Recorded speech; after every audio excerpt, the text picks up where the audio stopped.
Hello, everyone, and welcome to the YouTube audiobook series for The Snake and the Rose, written by Abby Matthies. I am Abby, and I will be reading Chapter 9 today. So if you missed out on Chapter 8, I would highly suggest going back, link in the description, and if you're all caught up, then we'll go on to Chapter 9, Demon Changes.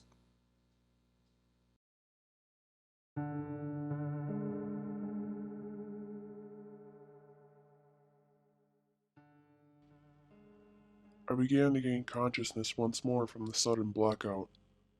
I could feel the roughness of the carpeted floor as my body laid upon it. My head started to hurt slightly along with my upper left arm. Putting two and two together, I could only assume that when we fell, our head landed on our arm. The only problem was that I didn't know why we lost control of our body. Was it because our emotions got too high and her body couldn't handle it? All I knew was that I was going to find out soon enough. I started using my left arm to sit myself up. As I was positioning myself, I used my right arm to brush my shirt of any debris that it gathered from the floor. However, I had a sudden thought rush into my brain as I was doing that. Before the blackout, I could only control one side of my body, but now I could control both sides. Upon that exact thought, I lifted my hands to my head to feel hair that was thick and soft to the touch. I tried running my fingers through it like I normally do to comb my hair, only to have them come to an abrupt stop as a clump of hair was bunched in the back. After feeling that, I started to grab and examine my arms. I seen a set of tattoos that were displayed upon each of my forearms. The left arm showed a tattoo of an arrow with three broadheads and feather fletchings. The three broadheads were laid on top of each other, with the smallest on top blacked out and the two bigger ones on bottom slightly shaded in. Gazing at the right arm, I seen a tattoo with writing and a cherry blossom on it. As I read the tattoo, I realized it was some sort of memorial tattoo, and my heart sank a little in my chest. It read, "Always on my mind, forever in my heart." Underneath the cherry blossom, I read the name Nick Smith with a birth and death date on it. This must have been one of her friends that she lost back when she was in high school, since the year of the death was displayed as 2017. With just seeing these tattoos on my arms, I knew instantly that I was in Abby's body again. As I approached that realization, I started to speak aloud. "I'm in Abby's body again," I said, beginning to examine a body that was once again not mine. As I reflected on the situation I was in, I began to realize an even bigger problem that was occurring. Wait a minute. That means... And I quickly turned my head to the right to find my body laying on the floor. My arms were positioned the same way that I was laying a few minutes ago, except the right arm was supporting my head from hitting the ground instead of my left. My eyes were closed as I could see my stomach rising and falling. I felt a feeling of eeriness as I stared at my body. I was looking at myself from a different point of view. It was almost like I was having an outer body experience. But I quickly brushed that thought away as I knew I had more important thoughts to attend to. If I was in Abby's body, then she must be controlling mine. I shook myself back to reality and focused on the situation at hand. I began to breathe heavily as my expression changed from curious to worried. I rushed myself to crouch by Abby, placed my hand upon her shoulder, and started to shake her to wake her up. "Abby?" I called out, trying to get her attention. She didn't show any signs of consciousness at first, so I started to shake her a little more violently and raised my voice. "Abby! Come on, Abby, wake up!" After a few seconds, she started to moan and groan, showing me that she was waking up. As she was slowly lifting and turning her head towards me, I stopped shaking her to look her in the eyes. She blinked 2 times to regain her vision and glanced at me. We sat there for a second as she was collecting herself. As she stared at me, I could only assume that she was feeling the exact same way I was feeling, having an outer body experience, as she was watching her body being controlled by someone else. Her face began to rise with panic as she began to process that she was staring at her body. She then let out a big gasp and sat up frantically. The spontaneous freak out from Abby made me jump back and sprang to my feet along with her. I kept watching Abby as she started fully standing up. Because she was in my body and I was in hers, she stood way taller than me. Instead of having to look down, I had to look up to see my face and make eye contact with her. I continued to stare at her as she examined my body that she was possessing. She looked down at herself as she started to nervously pat at her torso.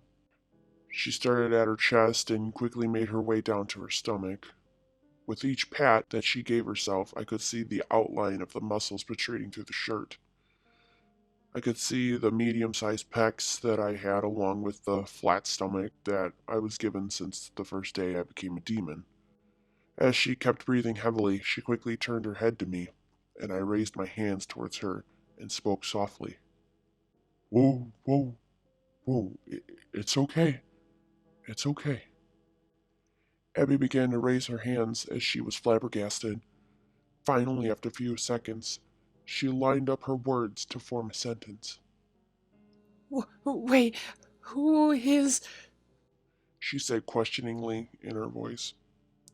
I kept my hands up to reassure her that she wasn't in danger. I wanted to make it clear that I didn't have any intention of hurting her. Abby, it's still me. After I said that, she began to worry again by bringing her hands to her head. I could see the confusion and frustration displayed on her face. She couldn't believe that this was all truly happening again. I could hear her thoughts clashing all at once in her head as she was trying to think. The racing thoughts were too much of a clutter for me to understand, so I waited for Abby to speak again to fully grasp what she was thinking. You are in my body and I'm in you. She spoke, still flabbergasted. I know I'm in your body and you're in mine. I know. I stated, confirming her sentence.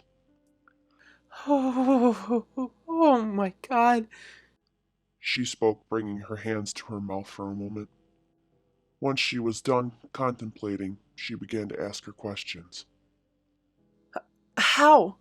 How did you do that? How did we get out of the body? I don't know. I don't know. I don't think I did anything special. I just wish to be out of the situation like you did. Well, there's gotta be some explanation for it, some logical explanation. Reason? How? How did you do it? She exclaimed to me, practically demanding for answers. I don't know. I wish I could tell you more, but I don't know, I exclaimed back. As we stood staring at each other, she began to squint at me like she was trying to get a closer look at me. Upon that action, I decided to look at her eyes, expecting to see mine. However, the eye color had changed from my yellowish green eyes to her brown chocolate eyes. At that moment, I suddenly remembered that the eye colors stayed with their original owner, so she was currently seeing my eyes while I was in her body. Forgetting what Abby was doing, I was brought back to reality as she started to move her arms up again, and a scared expression wiped across her face. At sight of that, I grew a little fearful as well, and spoke aloud. What?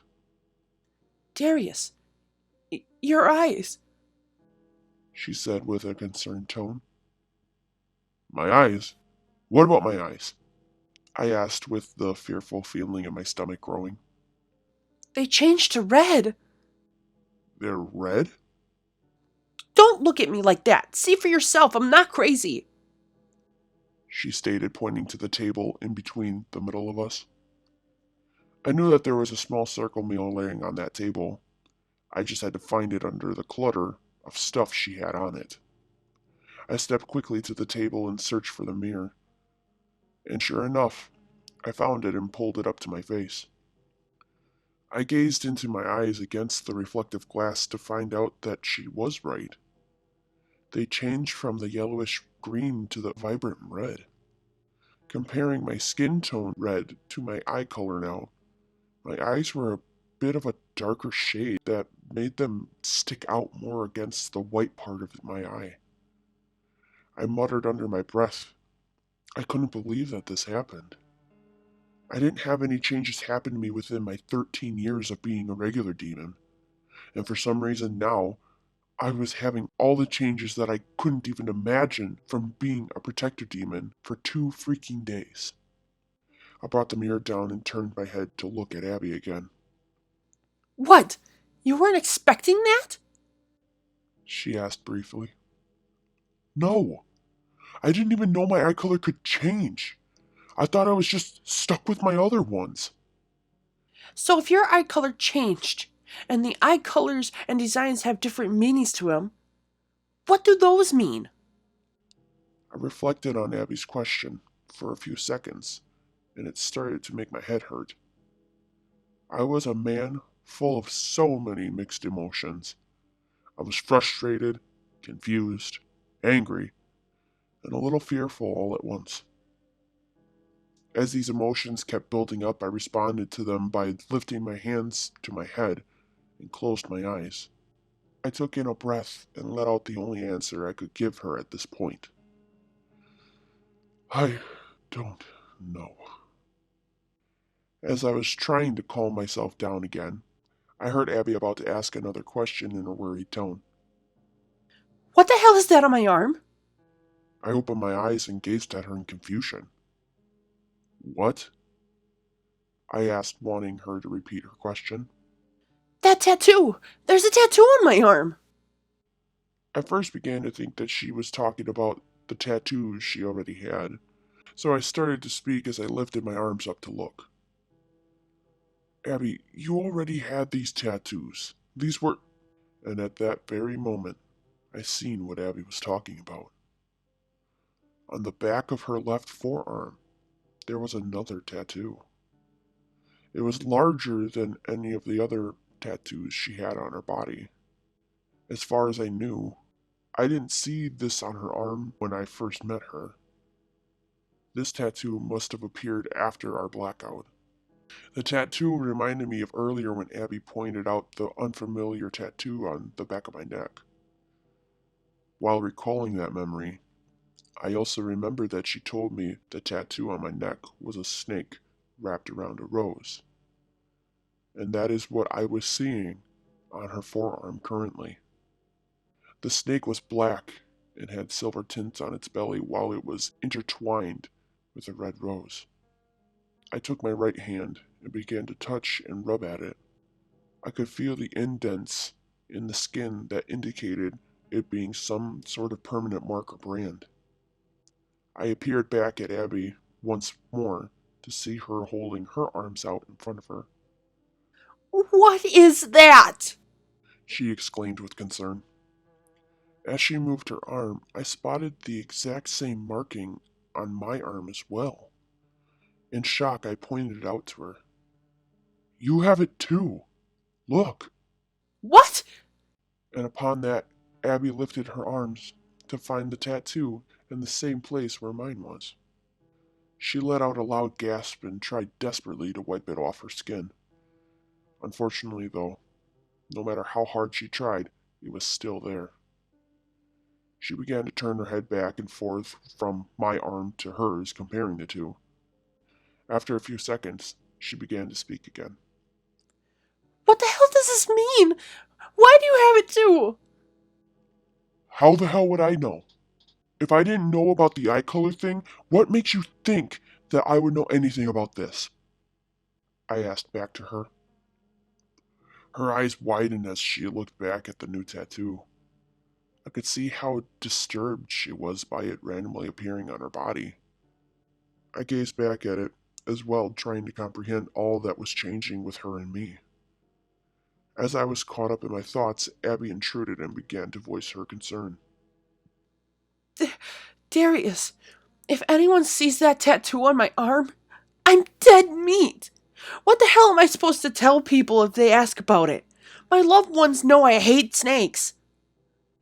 Abby, I don't think anyone can see this tattoo on your arm, along with my eyes and everything a part of this demon world.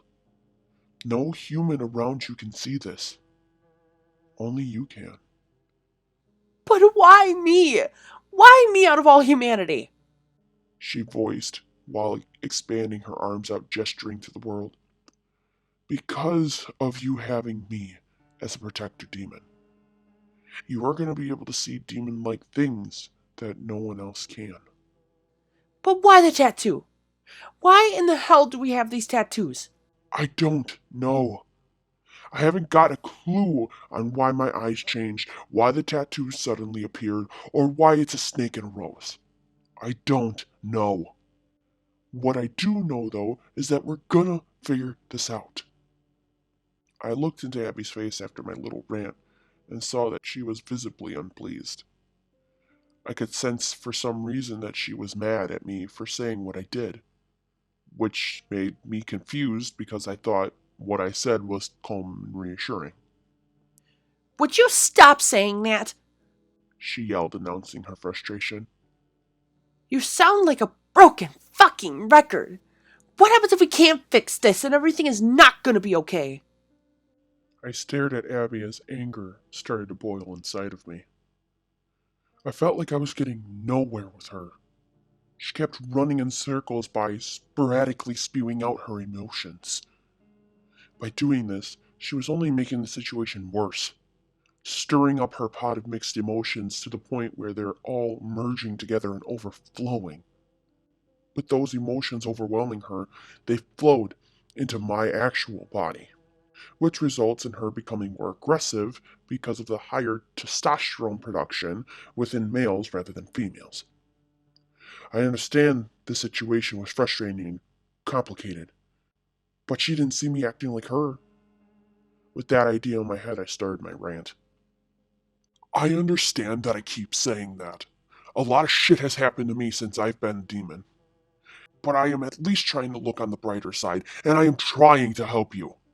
I am not trying to freak out like you have been doing, because if I let my true emotions come out right now, you would be freaking out more! I glared at Abby with aggression, hoping to get my point across. Abby backed herself into her dresser, clenching onto the top of it. Her face visibly showed that she was scared and fearful of that idea, which relieved my thoughts. After a few seconds, I realized how mad I became and composed myself. So, instead of all my emotions coming out, let's just try and figure something out, okay? I said while Abby slowly started releasing the tension she put on her muscles. We both sat in silence as we took in a few deep breaths. She was trying to calm herself because of the scared adrenaline rush she had while I was calming myself from my anger episode. A brief 2 minutes passed, and we suddenly heard a knock at the door. Abby, sweetheart, you're making a lot of ruckus in there. Are you okay?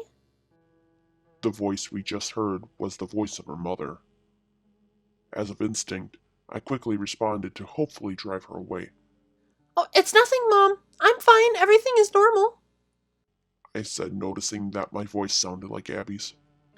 Are you sure? You seem very jumpy. She replied, not buying my statement. I quickly turned to Abby and caught her reaction.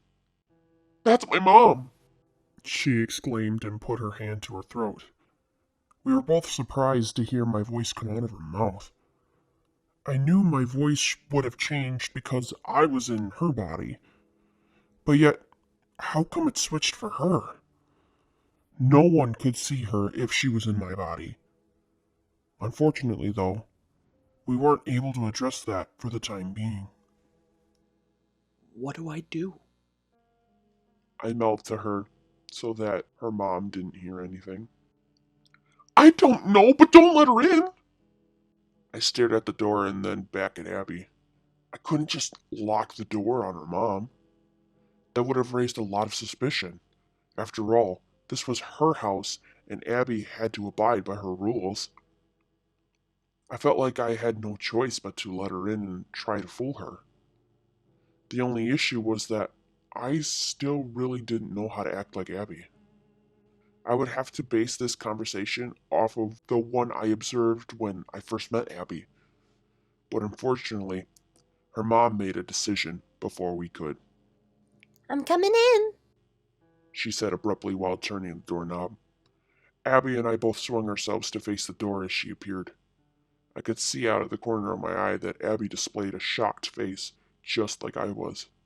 I couldn't say anything about it. I was now on red alert and pretending to be someone I was not.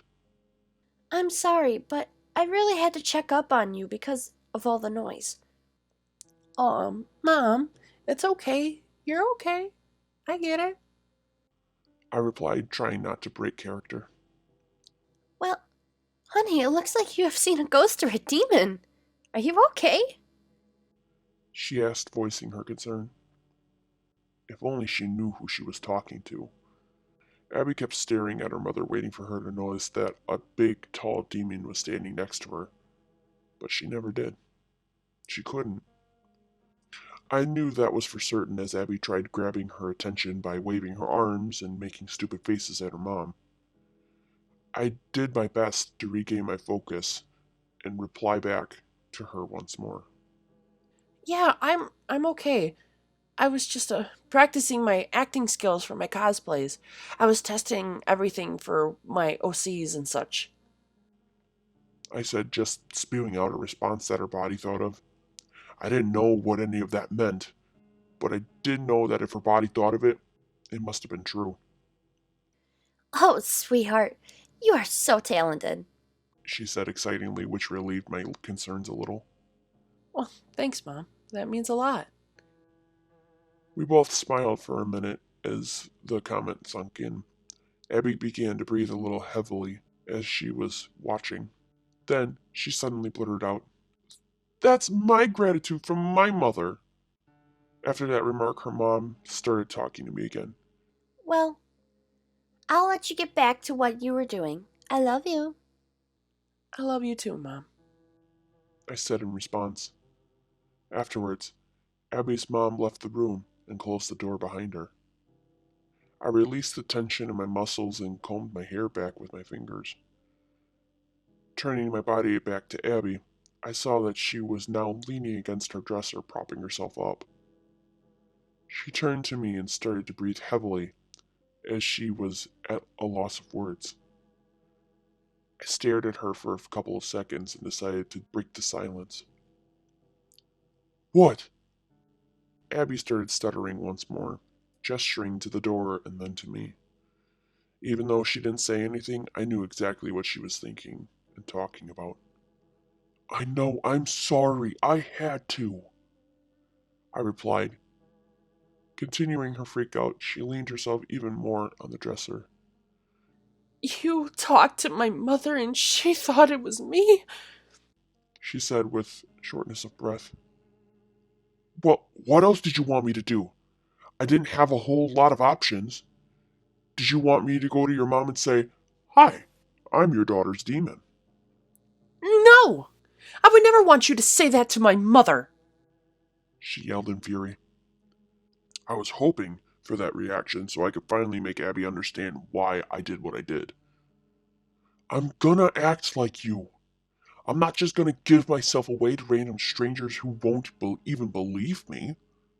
I'm not gonna make you sound insane to where you end up in an insane asylum." After that sentence, Abby's face turned sorrowful and scared. As I looked at her, I couldn't help but think about how my body looked. I had never seen myself like this before. I never had the chance to, and now that I was able, I couldn't help but feel awkward. My body became spastic and acted in ways I never would because of Abby. I mean, don't get me wrong, As a human, I may have gotten that way and wanted to break down like she was at this point. It made me truly think about when was the last time I acted like that. Reflecting upon it, the sad answer was that I couldn't remember. I just grew used to the spontaneous problems that occurred in the demon world. But the problems occurring now were beyond what I have experienced. Gaining my sense of reality, I shook my head and snapped my attention to Abby again. She became frustrated to the point where she squatted down to the floor and began to sit. She bent her left leg up and rested her elbow on it, while her head was supported up by the dresser drawer. I could see she had her eyes closed and was trying to process everything that happened within the span of a couple hours. After seeing that, I decided to squat to her eye level and try and calm her down to reset her emotions. "Hey," I said gently to her. I watched her expression fluctuate from scared to frustrated as she looked at me. What? She snarled back.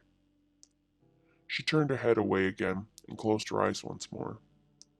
The sad feeling in my stomach grew more as I kept watching her. She was a girl who was in so much distress that even she didn't know how to handle it. She didn't have the ability to control the situation. Neither of us did. But having all of this chaos happen within a span of 2 days was one of the most stressful things I have ever dealt with. If I was overwhelmed by this, I couldn't even imagine what she was feeling. "Please look at me," I said with a calm tone to keep her at bay. She responded to my plea and turned her head back to look. I gained her eye contact fully and knew that I now had to make the best of it before she had another flip out. I finally had her right where I wanted her, calmed down and eager to listen to what I had to say. "It's gonna be okay. I promise." Yeah, sure it is. After that, I fully sat down on the floor facing Abby. She had her legs spread just enough that I could sit close to her without being totally in her face or far away. "I know it doesn't seem like it will right now, but I'm telling you that it will.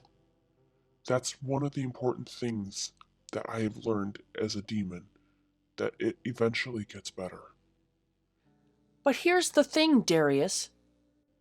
Abby said, straightening her posture and taking off my sunglasses. You're a demon, and I am a human. I am the one who is supposed to be living my normal life without this supernatural shit happening. I am the one who is stuck in a male demon body. And here you are in my body. You had more time to adapt to this. You are used to being a demon. I am not. "I know, but I do want you to know that this is a first for me too. I never thought in a million years that I would be turned into a demon and end up being paired with a girl that I need to protect. I didn't think any of this was a possibility, but yet here I am. And I want you to know that I am sorry that this is all happening to you. I really am." Abby stared at me with a sour face again as she spoke. No, you're not. "Yes, I am, Abby," No, you're not. she repeated, bowing her head and closing her eyes in defeat. "Hey, look at me," I said, lifting my hand to her face to touch it.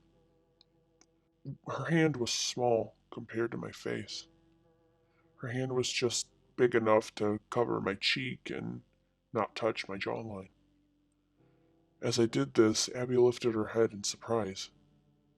I could tell that she felt comforted by the touch of assurance, but she was conflicted by it too because I was a demon. After about 10 seconds, I brought my hand back down and spoke again. I really am sorry that this is happening to you. It shouldn't be. You are a young and intelligent girl, and your life is crashing a little bit because of an unexpected demon entering your life. I get that it is extremely hard for you. And on top of that, you now have to keep this all a secret when you probably don't want to. It's not fun keeping secrets, and even I know that. I had to do it for a long time. But if there's one thing I learned, it's that you get through everything that happens, good or bad in life. We will get through this, I promise. Silence began to fill the air as Abby and I stared at each other once more. She nodded her head a little, signaling that she understood what I said, and placed the sunglasses back on her face. She then rested her arms on her leg and contemplated on what she was going to say next. This has been Chapter 9, Demon Changes, from the book The Snake and the Rose. Tune in to the next video for Chapter 10. Thanks for listening.